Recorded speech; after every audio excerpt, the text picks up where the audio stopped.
Hello বন্ধুরা, তোমরা সবাই কেমন আছো? আশা করি সবাই ভালো আছো। তো এখন আমি রিভিউ করব ইন্সপেক্টর জেন্ডে মুভি নিয়ে। মুভিটা 5 সেপ্টেম্বরে নেটফ্লিক্সে রিলিজ করে দেওয়া হয়েছে। তো মুভিটা অল্প আগে আমি দেখলাম, দেখার পর ভাবলাম রিভিউ করে দিই তোমাদেরকে। তো তার আগে বলে দিই, তোমরা যদি মুভি রিভিউ দেখা পছন্দ করো বা টেলার রিভিউ দেখা পছন্দ করো, তাহলে আমার এই চ্যানেলটা সাবস্ক্রাইব করে দিও, কারণ আমি এই চ্যানেলে সবসময় রিভিউ করে থাকি। তো এই মুভির কাহিনীটা যদি বলি, তার আগে বলি এই মুভিতে মুখ্য চরিত্রে আছে জিম শার্প আর হলো মনোজ বাজপাই, তারা মুখ্য চরিত্রে আছে। আরও বহুত ধরনের ভালো ভালো অ্যাক্টাররা আছে, তারা ভালো কাম করছে।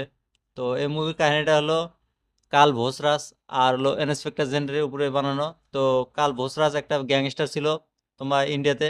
সে মানে একদিন দিল্লি জেলে থেকে মানে ভাগে যায়। ওই দিন কাল ভোসরাজের বার্থডে ছিল, সেদিনকে বার্থডেতে মানে মিষ্টান্ন খাওয়ায় সবাক পুলিশ অফিসার বা জেলার যতগুলো আছে সবাকে। খাওয়ানোর পরে সব বেহুশ হয়ে যায়, তখন মালটা ভেগে যায় জেল থেকে।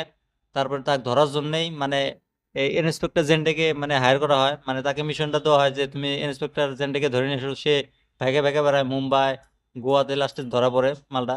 তো বলে দিলাম কাহিনীটা। তো মুভিটা তাও ভালো আছে, দেখো।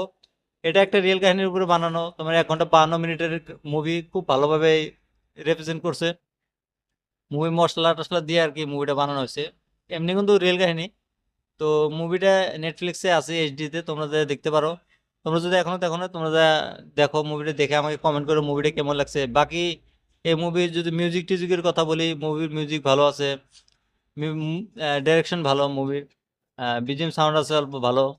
আহ, আর মনোজ বাসার কথা যদি বলি, মনোজ বাসাই এই মুভিতে খুব ভালো একটা রোল করছে। তে একটা খুব ভালো অ্যাক্টর, সেটা সবাই জানে, তাও এই মুভিতে খুব ভালোভাবে নিজে একে মানে ইন্সপেক্টর জেন্টের রোলটা ভালোভাবে করছে।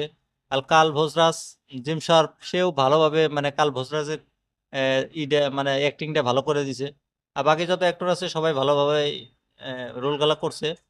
তো মুভিটা খুব সুন্দর একটা মুভি বানাইছে। তোমরা যদি এখনো দেখো না, তোমরা দেখতে পারো, এইচডিতে দেখতে পারবা ফ্রিতে। আমরা তো ফ্রিতেই দেখি বেশিরভাগ। তো এরকম রিভিউ দেখার জন্য আমার চ্যানেলটা সাবস্ক্রাইব করে দিও, কারণ আমি এই চ্যানেলে সবসময় রিভিউ করে থাকি।